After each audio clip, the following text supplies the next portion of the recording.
সকালবেলা চা নিয়ে আমার শ্বশুর শাশুড়ি রুমে ঢুকবো এমন সময় কানের কাছে ভেসে আসলো আমার মা বাবা তুলে আমার শাশুড়ি গালাগাল করছে।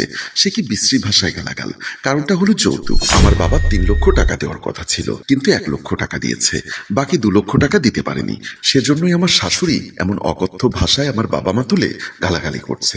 আমার শ্বশুর মাথা নিচু করে পাশে বসে শুনছে, কিন্তু কোনো প্রতিবাদ করছে না। আমার মাথা মেজাজ গরম হয়ে গেল। আমি দরজার সামনে থেকে চলে আসলাম। শ্বশুর শাশুড়িকে আর চাটা দিয়ে আসলাম না। বেডরুমের ভেতরে ঢুকে আমার স্বামী অপুকে বললাম, তোমার মা অকথ্য ভাষায় আমার বাবা মাকে গালাগাল করছে। আমার বাবা তো বলেছে টাকাগুলো কয়েকদিনের মধ্যে পাঠিয়ে দিবে। গতকাল আমাদের বিয়ে হয়েছে, একদিন যেতে না যেতেই এভাবে গালাগাল করাটা কি ওনার ঠিক হচ্ছে?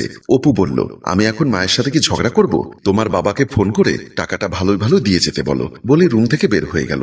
আমি অবাক হয়ে হা করে তাকিয়ে রইলাম। মনে পড়লো গতকাল রাতের কথা।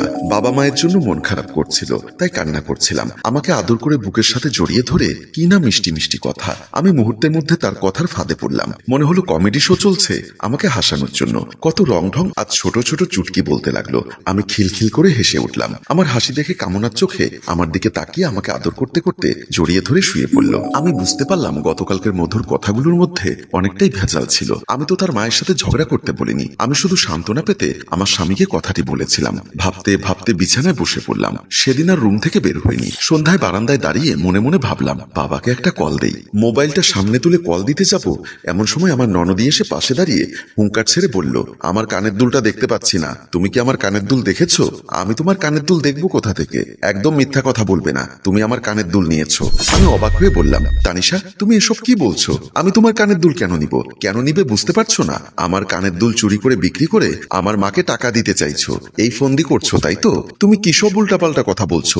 আমি কোনো উল্টাপাল্টা কথা বলছি না, ভালোই ভালোই আমার কানের দুলটা দিয়ে দাও। তানিশা মুখ সামলে কথা বলো, ছোট মানুষের মতো থাকো। চোরের মায়ের বড় গলা, দাঁড়াও তোমার ব্যবস্থা আমি করছি। বলেই হনহন করে তানিশা বারান্দা থেকে বের হয়ে গেল। আমি কিছুই বুঝতে পারলাম না, কেন আমাকে শুধু শুধু মিথ্যা অভিযোগ দিচ্ছে। ভাবতে ভাবতে আমিও বারান্দা থেকে বের হয়ে গেলাম। বারান্দা থেকে বের হতেই আমার শাশুড়ি আমার সামনে এসে দাঁড়িয়ে পড়ল। তানিশার কানের দুল চুরি করেছো, আবার একটা আংটি চুরি করেছো। পুলিশে খবর দেওয়ার আগে তাড়াতাড়ি এগুলো সব বের করে দাও। আমার শাশুড়ির কথা শুনে আমি যেন আকাশ থেকে পড়লাম। অবাক হয়ে তার দিকে তাকিয়ে কাঁপা কাঁপা গলায় বললাম, আপনারা এসব কি বলছেন? আমি সারাদিন ঘর থেকে বের হইনি। আমি কখন আপনাদের স্বর্ণালংকার চুরি করলাম? তানিশা দৌড়ে এসে আমার দিকে তেড়ে আসলো। আমার শাশুড়ি তানিশাকে থামিয়ে দিয়ে বলল, থাম, গায়ে হাত তুলতে হবে না। ভালোই ভালো যদি জিনিসগুলো না দিয়ে দেয় তাহলে এক্ষুনি থানায় ফোন করব। তাদের এমন অদ্ভুত আচরণে আমি ভীষণ কষ্ট পেলাম। আমার শাশুড়িকে উদ্দেশ্য করে বললাম, আমার বাবা গরিব হতে পারে, কিন্তু আমাদের কখনো চুরি করার শিক্ষা দেয়নি। আপনি মিথ্যা অভিযোগে কেন আমাকে অভিযুক্ত করছেন কিছুই বুঝতে পারছি না। বলেই কান্না করতে করতে আমার বেডরুমের দিকে চলে গেলাম। পেছন থেকে শুনতে পেলাম আমার শাশুড়ি বলছে, কান্না করে কোনো লাভ হবে না, এখনো সময় আছে, ভালোই ভালো স্বর্ণালংকারগুলো বের করে দাও। আমি বেডরুমের বিছানায় বসে অনেক সময় কান্না করলাম। এমন সময় অপু রুমের ভেতর প্রবেশ করলো। বিছানার পাশে বসে আমার কাছে জিজ্ঞাসা করলো, কান্না করছি কেন? আমি কান্না করতে করতে অপুকে সব খুলে বললাম। অপু উল্টো উত্তেজিত হয়ে দাঁড়িয়ে গিয়ে আমাকে শাসিয়ে বলল, এখন কি তুই আমার মা বোনকে মিথ্যাবাদী বলছিস? তুই যদি চুরি না করে থাকিস তাহলে তারা কি তোর নামে মিথ্যা কথা বলছে? আমি অবাক হয়ে দাঁড়িয়ে গিয়ে বললাম, তুমিও আমাকে মিথ্যা অপবাদ দিচ্ছ? আমি এখন বুঝতে পারছি তোমরা সবাই যৌতুকের টাকার জন্য আমার সাথে এমন ব্যবহার করছো। যৌতুকের টাকা দিয়ে দিলেই তো সব ঝামেলা শেষ হয়ে যায়। তোর বাবাকে বাকি টাকাগুলো দিয়ে দিতে বল, আর আমার মা ও বোনের স্বর্ণালংকার যদি তুই নিয়ে থাকিস তাহলে তাড়াতাড়ি সেগুলো ফেরত দে।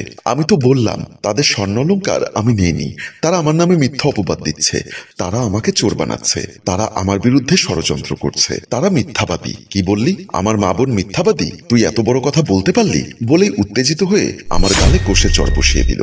আমি অবাক হয়ে অপুর দিকে তাকিয়ে বললাম, বিয়ের 1 দিন পার হতে পারলো না, এরই মধ্যে তুমি আমার গায়ে হাত তুললে? হ্যাঁ, তোর গায়ে হাত তুলেছি। এখন তোর বাবাকে ফোন করে 2 লক্ষ টাকা নিয়ে এক্ষুনি আমাদের বাসায় আসতে বলবি, তা না হলে আরো মার তোর কপালে আছে। আমি উত্তেজিত হয়ে বললাম, তোমরা সবাই যৌতুক লোভী, তোমাদের কাউকে আমি ছাড়বো না। অপু আমার কথা শুনে উত্তেজিত হয়ে আমার চুলের মুঠি ধরে ধাক্কা দিয়ে রুম থেকে বের করে দিল।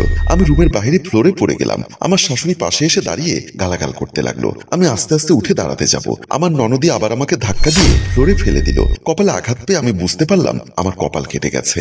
হাত দিয়ে কপালটা চেপে ধরে আস্তে আস্তে দাঁড়িয়ে আমার শাশুড়ির সামনে দাঁড়িয়ে মুচকি একটা হাসি দিয়ে বললাম, খুব উপকার করলেন। বলে বুক থেকে মোবাইলটা বের করে 999-এ কল দিলাম। একজন পুলিশ কর্মকর্তা কলটা রিসিভ করলো। আমার শাশুড়ির সামনেই পুলিশকে তাদের অপকর্মের কথাগুলো খুলে বললাম। প্রথমে সে ভয় না পেলেও যখন পুলিশ আমার কাছে ঠিকানা জানতে চাইলো তখন পুলিশকে বাসার ঠিকানা দিলাম। তখন দেখলাম আমার শাশুড়ি ননদি কিছুটা ঘাবড়ে গেছে, দৌড়ে তাদের রুমের দিকে চলে গেল। আমি কল কেটে দিয়ে ড্রয়িং রুমের দিকে চলে গেলাম। আমি ড্রয়িং রুমের সোফায় গিয়ে বসলাম। এমন সময় আমার ননদ এসে আমাকে শাসাতে লাগলো। আমি কিছুই বললাম না। আমার ননদ বলল, তুই পুলিশের ভয় দেখাচ্ছিস তাই না? এরকম পুলিশ আমরা 10-12 জন ঘরে পুষি। আমি কথাটা শোনার পরও কিছু বললাম না। এমন সময় কলিং বেলের আওয়াজ। আমি আমার ননদকে বললাম, দরজাটা খুলে দাও। তোমরা যে 10-12 জন পুলিশ ঘরে পোষো, তারা হয়তো তোমাদের সাথে সাক্ষাৎ করতে এসেছে। আমার ননদ আমাকে বলল, তুই আমাকে ভয় দেখাচ্ছিস তাই না? দাঁড়া, কে এসেছে আগে দেখি, তারপর তোর ব্যবস্থা আমি করব। বলেই ড্রয়িং রুম থেকে বের হয়ে গেল। আমার শাশুড়িও মেইন দরজার কাছে দৌড়ে আসলো। আমার ননদি দরজা খুলতেই পুলিশ অফিসার বাসার ভেতরে প্রবেশ করলো। পুলিশ দেখে আমার শাশুড়ি ও ননদ কাঁপাকাঁপি শুরু করেছে। ভয়ে আমতা আমতা করতে করতে আমার শাশুড়ি বলল, আপনি আমার বাসায় কেন এসেছেন? আপনার নাম রোকেয়া বেগম তাই না? হ্যাঁ, আমার নাম রোকেয়া বেগম। এমন সময় আমি মেইন দরজার সামনে আসলাম। পুলিশ অফিসারকে বললাম, আমি আপনাকে ফোন করেছি, আর এই দেখুন আমাকে একটু আগে আঘাত করে মাথা ফাটিয়ে ফেলেছে। টাকার জন্য বারবার আমার বাবাকে চাপ দিচ্ছে। আমার বাবার কাছ থেকে যৌতুক হিসাবে 3 লক্ষ টাকা চেয়েছে। আমার ননদ কাদো কাদো গলায় বলল, তুই এত খারাপ সেটা আগে বুঝতে পারিনি। তুই শেষ পর্যন্ত আমাদের বাসায় পুলিশ নিয়ে আসলি। আমি মুচকি হেসে বললাম, তুই তো একটু আগে বললি তোরা নাকি এরকম পুলিশ বাসায় পুষে রাখিস, তা এখন পুলিশ দেখে ভয় পাচ্ছিস কেন? এমন সময় অপু এসে পুলিশকে দেখে চমকে উঠল। আমি আবার বললাম, অফিসার, ওরা একজনও ভালো না। আমার স্বামীও আমাকে মারধর করে মদ খেয়ে মাতাল হয়ে বাসায় ফেরে। একটা মেয়ে বাবা ছেড়ে তার শ্বশুর বাড়িতে ভালোবাসার আশ্রয়স্থল খোঁজে, কিন্তু সেই ভালোবাসার বদলে আমি তাদের কাছ থেকে পেয়েছি লাঞ্ছনা গুঞ্জনা, হয়েছি নির্যাতনের শিকার। আমি ওদের চরম শিক্ষা চাই। পুলিশ অফিসার বলল, আপনাকে সেলুট জানানো উচিত। বাংলার প্রতিটি ঘরে আপনার মতো নারী যদি এমন সাহসী পদক্ষেপ নিয়ে আমাদেরকে ফোন দিত, অন্যায়ের বিরুদ্ধে প্রতিবাদ করত, তাহলে হয়তো কোনো ঘরে নারী নির্যাতন হতো না। কোনো সংসারে নারীর প্রতি অবিচার হলেই তারা যদি আপনার মতো প্রতিবাদ করতে জানতো, তাহলে বাংলার প্রতিটি ঘর হতো সুখের সংসার। আপনি অনেক ভালো একটা কাজ করেছেন। 999-এ ফোন করে আপনার সমস্যার কথা আমাদেরকে জানিয়েছেন। আমি আপনাকে কথা দিচ্ছি, আপনার বাবার কাছ থেকে যে যৌতুকের টাকা নিয়েছে সেই টাকা আমি উদ্ধার করে দিব এবং এদের চরম শাস্তির ব্যবস্থা করব। পুলিশের মুখে এমন কথা শুনে আমার শাশুড়ি ও ননদ, আমার স্বামী অনুনয় বিনয় করে আমার কাছে ক্ষমা চাইতে লাগলো। প্রিয় ভিউয়ার্স, আমরাও চাই কোনো নারী যেন যৌতুকের টাকার জন্য মারধরের শিকার না হয়। যৌতুক একটি ভয়ঙ্কর ব্যাধি। অনেক মা বাবা আছে তাদের ছেলেকে বিয়ে দিয়ে যৌতুকের আশা করে।